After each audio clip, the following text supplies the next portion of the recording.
Today's guest is Ashvin, CEO and co-founder of Cleave AI, a product that learns from your emails, socials, and notes to help you create content worth sharing and build a real personal brand. After launching the MVP and iterating, the team leaned hard into product marketing, building viral tools, growth loops, and distribution engines. And it worked on the surface. Cleve hit 100,000 users and over 15 million impressions, but beneath the growth, the product wasn't compounding. Churn crept in, the core experience aged fast, and the reality became clear. Virality without a durable product isn't growth. Let's dive into Ashvin's founder fuck up.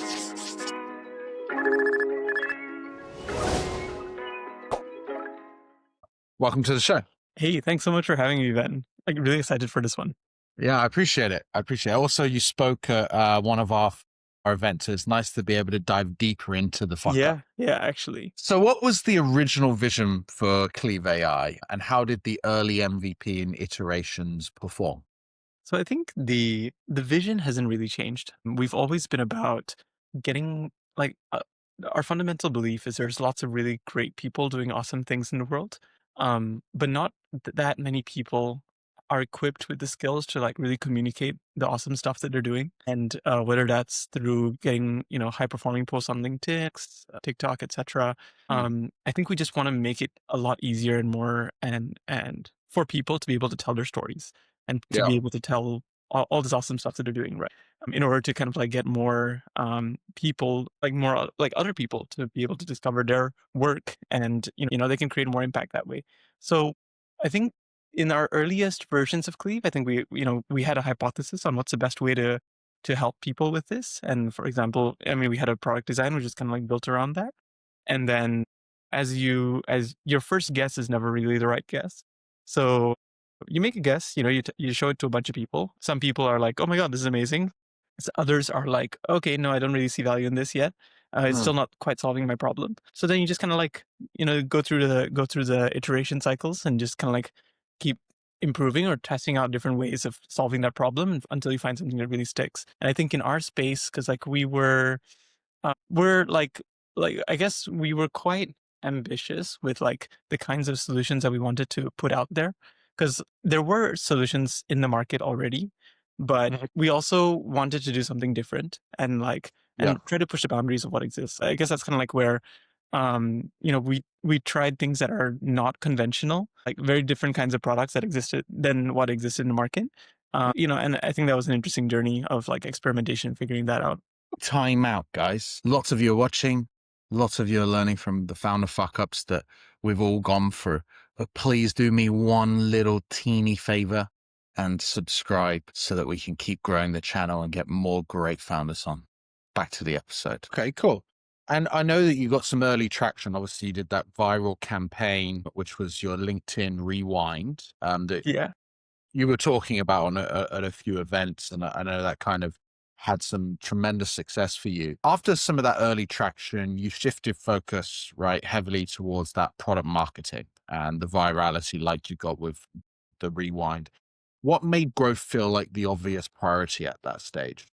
Okay, so I think the thing that everyone tells you to do when you're starting a startup is like the only thing that matters is distribution. Especially, people say this all the time, especially in this AI world, right?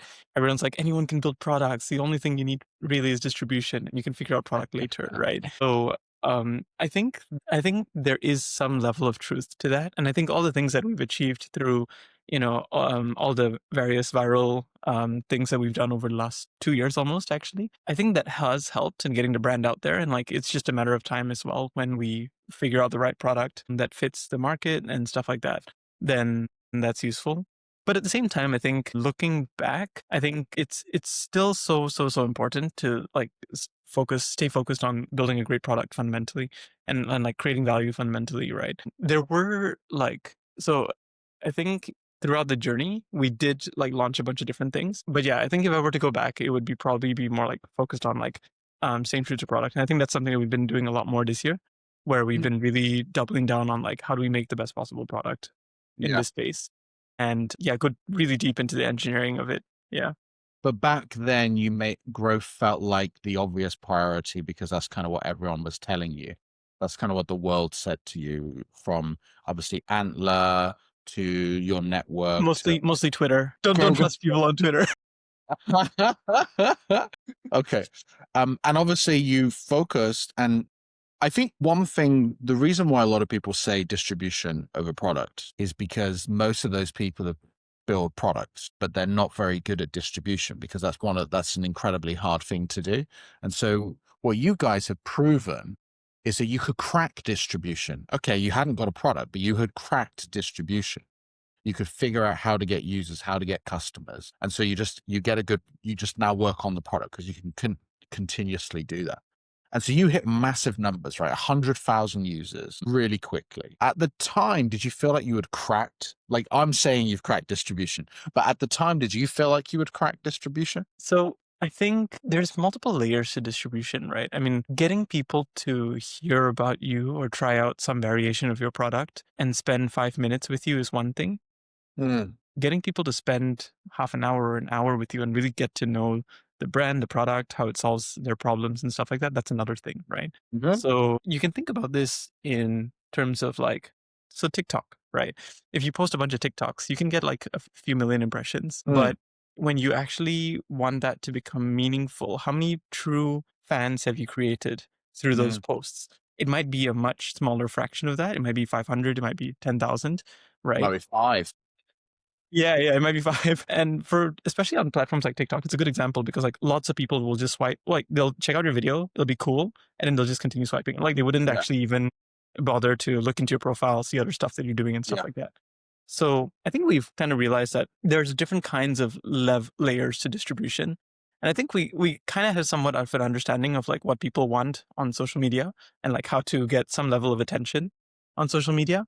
But then not all attention is the same. And I think this year has also been a year where we started to realize that there are certain posts that can get lots of attention and can also result in lots of like deeper relationships and also people reaching out to you and stuff like that. Like people are very genuinely curious about the work that you're doing. And it all comes down to storytelling and messaging, but it is the biggest difference, I think, between. So I wouldn't say that we cracked distribution. I think there's so many layers to it. I think virality and touch distribution, I think, is something that we're quite familiar with now. And then now it's just learning the lower ends of the funnel. Yeah. Next stages of the funnel. Yeah. So, but at the time, you didn't feel like shit. We're onto something. You Oh, were still as reflective as you are now. We still have a lot to learn. We still have a lot to learn. I think Or at were the you, or were time, you I was just like, like, I mean, because at the time, when you're seeing the numbers go like 10x day on day, that's a pretty wild feeling. So I think there were times where we would be like, okay, this is pretty exciting, and you do feel that dopamine rush. So like I think I've always been somewhat like, okay, what's the next step? Like, so we need to kind of like make sure that we're continuously delivering value to these people. We need to make sure that we're communicating our messaging well. So it's kind of like, I guess not like, I hit the jackpot and like I think we were generally a bit more cautious around yeah, it, and like, but yeah, it was interesting. It was a great experience though, like, and super grateful for everyone who like came and supported. yeah. And when did you realize that despite, all this growth, or that you were able to create all these users that were signing up, some of which were converting to paid, but I know that most weren't, but they were also just weren't sticking around. They were kind of just dropping off, like they weren't staying, right? When did you start to realize that all product was kind of outdated, or was just not solving enough problems or delivering enough value? Hmm. I think it was something that we were aware of. Let's see. No, okay, so it really is to an extent a numbers game. Like we knew that there were a core bunch of users that really loved the product. They were using it every day. They were like creating, like they were saving like dozens of notes every single day and like creating posts and stuff like that. Um, uh, yeah, like so we did have a subset of users that really enjoyed the product at the time as well. So I think that also did give us some level of confidence to like really prioritize distribution as well. I think where things could be, what really happened is more of like after the initial product launched, and then like we started getting like a bunch of users coming in there. After a month or 2 months, we would see them stop using the product as well. And then that's also, it takes time to to even have that time series data, right? Like Mm. you wouldn't know that within 2 weeks. You only see that after a period of time. The reality is what I've come to realize, especially after talking to a bunch of other startup founders in this space, especially building AI tools, is getting anything above 2 months retention is actually really hard. Like it's a really, really hard product problem to work on, unless you're in B2B. If you're in B2C, it's a really hard thing to do. And it is just a matter of like going through the reps enough times to the point that, yeah, you really have that point in your product. And for many companies, I think it's even post Series A fundraise where they actually achieve this, right? I think I really started to appreciate how challenging it is to get a product to that level and how much effort and mental focus it actually takes Yeah. to stay focused on a product to the point that you're polishing it to that level. Yeah. And B2C is even harder. B2B is hard, but B2C is really hard because you're not just competing for the personal branding capabilities, but you're competing for the budget that these individuals have that are being taken by all sorts of subscriptions. Right? Yeah, even Netflix. Just think how many subscriptions we pay for. I think I probably have 12 or 13 subscriptions right now that I'm paying for. I guarantee there's a couple that I don't even use and I just haven't got round to canceling. Do you know what I mean? Yeah. So that's really, you're competing for a lot of space. And how did the level of churn and the fact that we weren't getting many users past that 2 month period kind of affect the team, your confidence, but your roadmap or the belief in what you were building? Was there any moment where you're like, we're not there, or you guys never lost belief? It just shifted how we wanted to build our roadmap, shifted how we looked at running the business. What did that level of churn, what kind of effect did that have on you and your co-founders? I think it was not like it didn't really affect us personally. I think we always knew that there were many ways that like we had so many ideas of how we could improve the product and like especially as we were observing the AI space evolve as well. And there are certain products like Cursor, for example, that started achieving PMF. I think at the time when we started building as well, there was kind of like no clear example of what like how to like navigate the AI application space. So it's kind of like everyone's just throwing out different kinds of experiments. We had our own hypotheses as well. And then there were some early successes like Jasper, for example, and Copy AI. But then they also kind of fizzled out after a while. Like they didn't really successfully maintain that high level of traction, right? Especially as the AI technology improved. So it was only, I think, in this year where we started to really see Cursor take off and create sustainable value, even for ourselves, right? We were benefiting from sustainable value from products like Cursor, and we weren't churning. And then as the models improved, it also unlocked a lot of use cases. And one of the things that we also realized was that actually some of the problems that we had in our previous product were driven by the model's intellectual capabilities at that point. So it was also a matter of like, you just got to hold the fort long enough for the fundamental models like OpenAI's and like all these foundation models to be able to get good enough such that it unlocks your use case properly. And it took quite a while for that to happen. I think it was only this year where we started seeing like, oh, wow, these models are finally getting good. And then to get the most out of these models, our existing product, which was designed based on the assumptions of the previous model's capabilities, had to totally change. And that's where things like we made the decision to rewrite our code base and scratch everything and like work based off of the new assumptions that now exist, right? Because the market, it largely does feel like you're kind of like walking on a lava floor and like things are just kind of like constantly shifting under your feet. Yeah. Because everything is just moving so fast. But yeah, I think it's even the Perplexity CEO, Aravind, he also talks about this idea of how like, I mean, fundamentally every 3-4 months, you have to reinvent yourself in this space. Yeah. And a lot of times that means things like writing entire parts of your code base, rewriting, which conveniently is actually much easier now than it used to be. So like I would consider like the other day, I think 2 weeks ago, we were, no, maybe a month or so ago, we had a bunch of bugs in our mobile app. And we just made the decision to rewrite instead of like trying to fix the bugs because it would be faster to use AI to rewrite the entire code base than to actually try and fix the bugs with AI because there's a bunch of issues with that. Yeah. Incredible. The pace of change is at an acceleration point that is just unfathomable from just a few years ago. Yeah, it's crazy. Wild. So we step back and you've made that decision to step back and say product has to be the core instead of growth, and like really focus on that? What was the final nail in the, not coffin, final straw on the camel's back? I'm trying to look for a made you and the team go, you know what? We're going to rebuild. We're going to make Cleave 2.0. We're going to shift how we operate. At what point did you make that decision? Yeah, I think looking back, it was kind of like, I think it was not so much the churn data, it was more of like talking to the users and especially the ones who churned. I think that, I mean, that's such an important thing for founders to do, like really talk to the people who churned. You learn so much Yeah. more that way.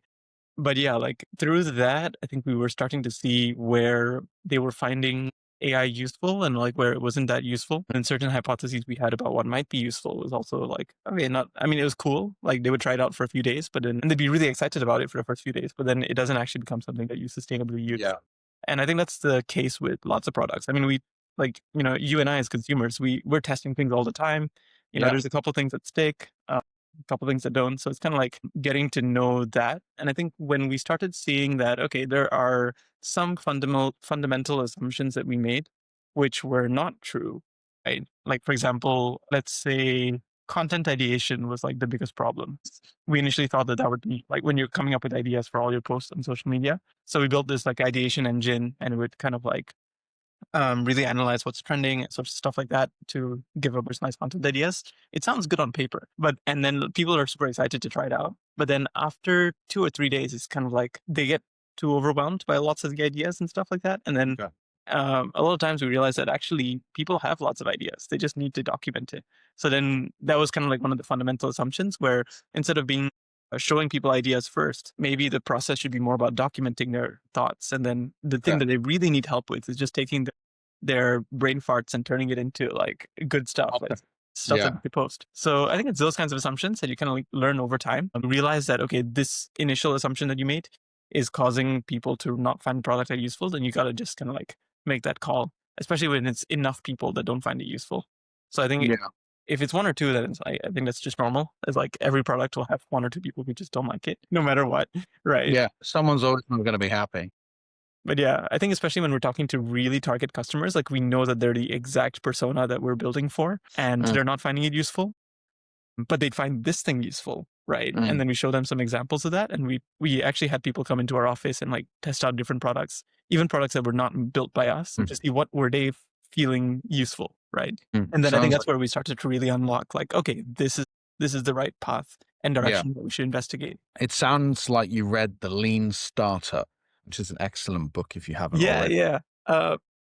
Yeah, parts of it. When you decided to rebuild Cleave, were there any like sort of new non-negotiable product principles you decided to align on as a team, like the way you were going to build from now on versus when you first sort of launched and had all that initial traction?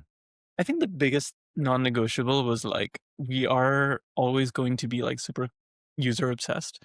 Like we want to build things that are genuinely useful. I think there are lots of startups that, you know, you can kind of like do the marketing and get people to lock in for a year subscription and like, you know, just kind of like, just take it and raise money and like, you know, just take the money and like, and raise and stuff. Like, so I think for us, we always really believed in like, you know, let people have a monthly subscription. If they want to cancel, like it's totally like fine. If we're not creating value, then like by all means they should cancel, right? But we should do everything that we can to try to make sure that we're delivering value. So I think we're very focused on that like value driven culture, I guess. And every day is in the office when we're prioritizing what to do next. It's kind of like, okay, how can we create more value? How can we make sure that existing things that maybe are creating value, but some users haven't discovered it, how can we communicate that better? But it's always about like, yeah, I think being very values driven, I think is the most important thing, even for anyone that we bring onto the team. Like, we're not going to do things that just raise metrics, but don't actually affect the bottom line of our users. Yeah. And what concrete sort of user behaviors or metrics? I know you mentioned not really metrics, but what metrics are you watching that now tell you that Cleave 2.0 is delivering durable value? I think Not the just biggest thing is, do people come back regularly? Yeah.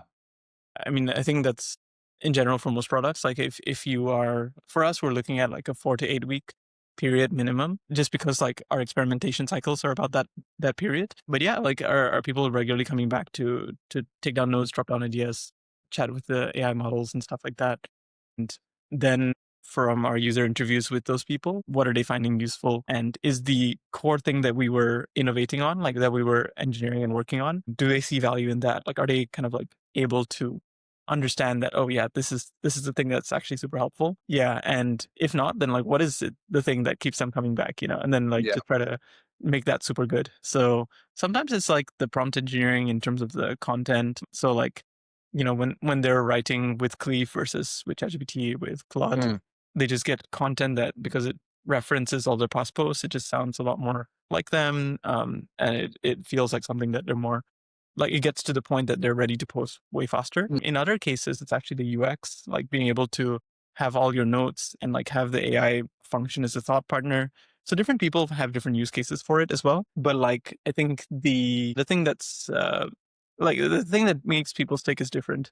But like, I think, yeah, that's kind of like the main thing that we look for as well. So like, I think starting with 4 weeks retention and then interviews. And what have you seen since you've made these big product roadmap changes? 2.0 has been launched, you're running these experiments. What's the difference versus 1.0 in terms of this core metric that you're following? Maybe it's the daily active user or I'm not sure which is the The exact 4 week retention, yeah. before we return. What's been the difference? Have you seen like a 2, 4, or any kind of X difference in terms of improvement?